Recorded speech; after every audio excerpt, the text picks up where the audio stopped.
नमस्कार दोस्तों, मैं हूं अतुल सिंह। स्वागत है आपका नीति टॉक्स विद अतुल में। दोस्तों, भारत की जमीन वो जमीन जो कभी सोना उगाती थी, आज थक चुकी है। तेज विकास, अत्यधिक दोहन और बदलते मौसम ने भारत की मिट्टी से उसकी सांसें छीन ली हैं। आज भारत के 40% से ज्यादा भूभाग किसी न किसी रूप में डिग्रेडेड है, जहां न मिट्टी में ताकत बची है, न पानी की पकड़ और न हरियाली का भरोसा। इसका सीधा असर हमारे खेतों की उपज, किसानों की आय और पर्यावरण की स्थिरता पर पड़ती है। ये सिर्फ एक इकोलॉजिकल क्राइसिस नहीं बल्कि इकोनॉमिक और सोशल इमरजेंसी भी है। आज का एपिसोड इसी पर है। भारत का मिशन धरती को बचाने का जो योजनाएं, मंत्रालयों और बजट की भूल भुलैया में कहीं अटका पड़ा है। भारत में लगभग 3 करोड़ हेक्टेयर भूमि ऐसी है जो या तो बंजर हो चुकी है या पुनर्स्थापन की जरूरत में है।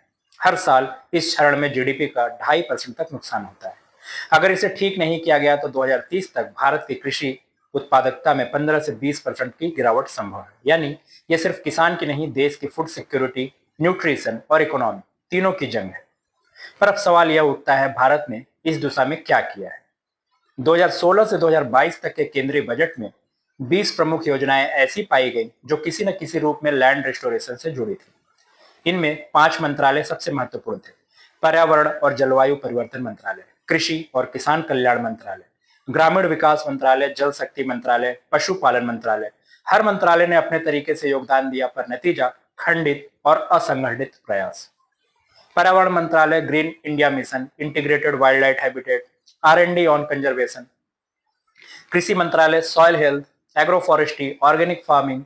ग्रामीण विकास मंत्रालय, मनरेगा, रूरल लिवलीहुड मिशन। जल शक्ति मंत्रालय, अटल भूजल योजना, हर खेत को पानी, नमामि गंगे। पशुपालन मंत्रालय, नेशनल लाइव स्टॉक मिशन। मतलब काम बहुत हो रहा है पर दिशा एक नहीं।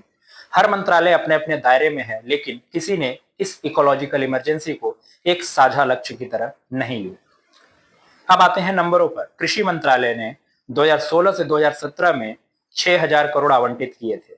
2018 से 19 में चरम पर गया 7800 करोड़, फिर 2021-22 में घटकर 5,000 करोड़ के नीचे आ गया। पर्यावरण मंत्रालय 2016-17 में 750 करोड़, 2020-21 में गिरावट के बाद 2021-22 में लगभग 700 करोड़ पर स्थिर। पशुपालन मंत्रालय 2019-20 में 400 करोड़ से ऊपर गया, पर अगले वर्ष गिरकर लगभग 200 करोड़ पर आ गया। ग्रामीण विकास मंत्रालय 2016-17 से 2021-22 तक लगातार बढ़ा, 40,000 करोड़ से 75,000 करोड़ तक। जल शक्ति 2017-2018 में 3,000 करोड़ अपने चरम पर पहुंचा। इन आंकड़ों से साफ है, जहां पानी और ग्रामीण विकास पर खर्च बढ़ा, वहीं इन्वायरमेंट और एग्रीकल्चर से जुड़ी योजनाएं बजट में पीछे छूट गई। भारत में भूमि पुनर्स्थापन के लिए पैसे तो हैं, पर दिशा नहीं है। हर मंत्रालय अपने मैंडेट के हिसाब से काम करता है। कोई जल संरक्षण पर, कोई वृक्षारोपण पर, कोई पशुधन पर जब धरती की सेहत की बात आती है तो जरूरत होती है एकीकृत सोच और साझा योजना की। सबसे बड़ा निष्कर्ष है, फंड्स है लेकिन उनका इस्तेमाल असंगत और बिखरा हुआ है। कई योजनाओं में पैसा पड़ा रहता है, खर्च नहीं होता। कुछ योजनाएं लक्ष्य से ज्यादा खर्च कर देती हैं, पर असर फिर भी नहीं दिखता। उदाहरण के तौर पर नमामि गंगे में 2500 करोड़ का प्रावधान हुआ था, पर 2020 तक सिर्फ 770 करोड़ खर्च हुए। दूसरी तरफ मनरेगा में ओवर स्पेंडिंग हुई, क्योंकि राज्यों ने इसे ग्रामीण रोजगार के साथ जोड़ दिया। इस असंतुलन से साफ है, या तो योजनाओं में ओवरलैप है या अकाउंटेबिलिटी कमजोर है।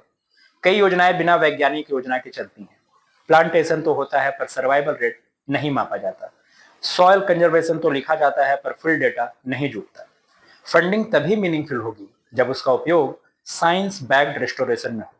इसका मतलब हर प्रोजेक्ट में आउटकम बेस्ड इवैल्यूएशन हो, जहां सिर्फ पैसा नहीं, असर मापा जाए, मिट्टी की गुणवत्ता, जल स्तर और पेड़ों की जीवित संख्या तक।